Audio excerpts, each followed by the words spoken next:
ताप्ती नदी। इस नदी में अस्थि विसर्जन करने से गल जाती हैं अस्थियां। भगवान राम का इस नदी से है गहरा संबंध। भारत में कई ऐसी नदियां हैं जिसका पौराणिक और धार्मिक महत्व है और जिसकी अपनी कुछ खासियतें हैं। उसी प्रकार ताप्ती नदी का भी हिंदू धर्म में बहुत महत्व है। ताप्ती नदी को हिंदू धर्म में सूर्य देव की पुत्री माना जाता है। ताप्ती नाम का अर्थ है तप से उत्पन्न। मान्यता है कि सूर्य देव ने अपनी अत्यधिक गर्मी को नियंत्रित करने के लिए अपनी शक्ति से ताप्ती का निर्माण किया। यह नदी जीवन और शीतलता का प्रतीक मानी जाती है। ताप्ती नदी का उल्लेख प्राचीन शास्त्रों और पुराणों में मिलता है। ताप्ती नदी का उल्लेख महाभारत और विभिन्न पुराणों, विशेषकर स्कंद पुराण, में मिलता है। धार्मिक मान्यताओं के अनुसार इसके जल में स्नान करने से पापों का नाश होता है और आत्मा शुद्ध होती है। ताप्ती को भी ऐसी नदी माना जाता है जो मोक्ष प्रदान करती है। ताप्ती नदी में अस्थि विसर्जन करने का विशेष महत्व है। यह माना जाता है कि इसमें अस्थि विसर्जन से आत्मा को मोक्ष की प्राप्ति होती है। इसके अलावा यह भी कहा जाता है कि ताप्ती नदी में अस्थि विसर्जन करने से अस्थियां गल जाती हैं, जिस कारण कई लोग अपने परिजनों का अस्थि विसर्जन करने यहाँ जाते हैं। इसका कारण यह भी बताया जाता है कि ताप्ती नदी के जल में मौजूद खनिज और इसकी रासायनिक संरचना अस्थियों को विघटित करने में सहायक हो सकती है।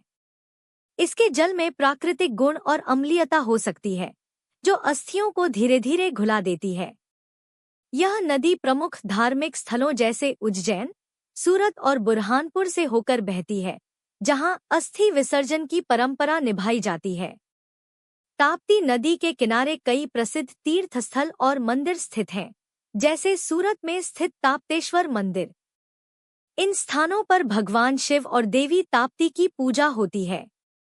ताप्ती नदी के किनारे मकर संक्रांति, कार्तिक पूर्णिमा और अन्य पवित्र त्योहारों पर स्नान का विशेष महत्व है।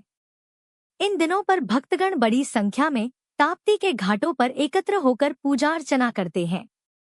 भगवान राम और ताप्ती नदी का संबंध रामायण के अनुसार, जब भगवान राम 14 वर्षों के वनवास पर थे, तो उन्होंने ताप्ती नदी के किनारे कुछ समय बिताया। भगवान राम ने ताप्ती नदी के पास स्थित वन क्षेत्रों में तपस्वियों और ऋषियों के साथ संवाद किया। इन क्षेत्रों में उन्होंने कई धार्मिक अनुष्ठान भी किए। ताप्ती का पवित्र जल उनके लिए आध्यात्मिक साधना और ध्यान का एक साधन बना। यह भी माना जाता है कि भगवान राम ने ताप्ती नदी के जल का उपयोग अपनी पूजा और शुद्धिकरण के लिए किया। रामायण में ताप्ती नदी को एक पवित्र स्थान के रूप में वर्णित किया गया है, जहां ऋषिमुनियों ने तपस्या की थी। इसे रामायण काल के महत्वपूर्ण धार्मिक स्थलों में गिना जाता है। तापी महापुराण के अनुसार ताप्ती नदी में अस्थियां विसर्जन करने से अस्थियां पानी में घुल जाती हैं। इसलिए भगवान राम ने भी ताप्ती के नागझिरी घाट पर अपने पिता दशरथ का श्राद्ध किया था।